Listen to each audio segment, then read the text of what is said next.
महाभारत एक ऐसा युद्ध जिसमें विश्व के सभी योद्धाओं ने भाग लिया था।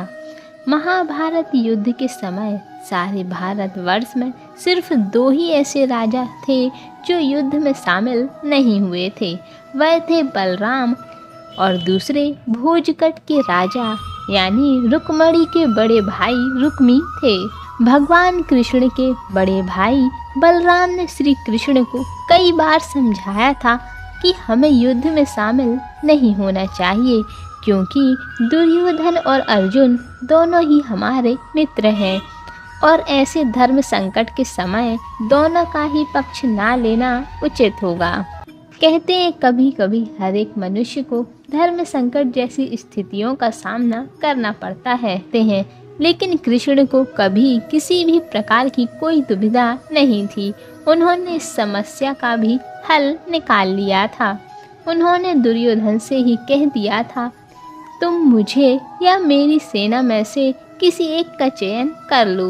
दुर्योधन ने कृष्ण की सेना का चयन किया था। महाभारत में वर्णित है कि जिस समय युद्ध की तैयारियां हो रही थीं और उधर एक दिन भगवान श्री कृष्ण के बड़े भाई बलराम पांडवों के पास छावनी में अचानक आ पहुँचे।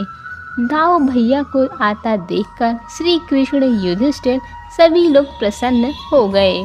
फिर बलराम ने युधिष्ठिर के पास जाकर उनसे कहा कि कितनी बार मैंने कृष्ण को कहा है कि हमारे लिए तो पांडव और कौरव दोनों ही एक समान हैं, दोनों ही मूर्खता कर रहे हैं, इसमें हमें इनके बीच में पड़ने की आवश्यकता नहीं है।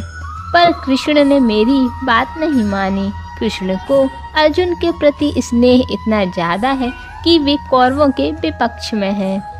अब जिस तरफ कृष्ण हो उसके विपक्ष में मैं कैसे जा सकता हूँ। भीम और दुर्योधन दोनों ने ही मुझसे गदा सीखी है और दोनों ही मेरे शिष्य हैं और दोनों पर ही मेरा एक जैसा स्नेह है। इन दोनों कुरुवंशियों को आपस में लड़ते हुए देखकर मुझे बिल्कुल अच्छा नहीं लग रहा है, इसलिए मैं तीर्थ यात्रा पर जा रहा हूँ। कृष्ण को विष्णु तो बलराम को शेषनाग का अवतार माना गया है। कहते हैं जब कंस ने देवकी और वासुदेव के 6 पुत्रों को मार डाला था, तब देवकी के गर्भ में भगवान बलराम पधारे थे। योगमाया ने उन्हें आकर्षित करके नंद बाबा के यहाँ निवास कर रही श्री रोहिणी जी के गर्भ में पहुँचा दिया, इसलिए उनका एक नाम संकर्षण भी पड़ा है।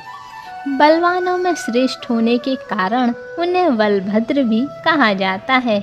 यदुवंश के संहार के बाद बलराम ने समुद्र तट पर आसन लगाकर देह को त्याग दिया था।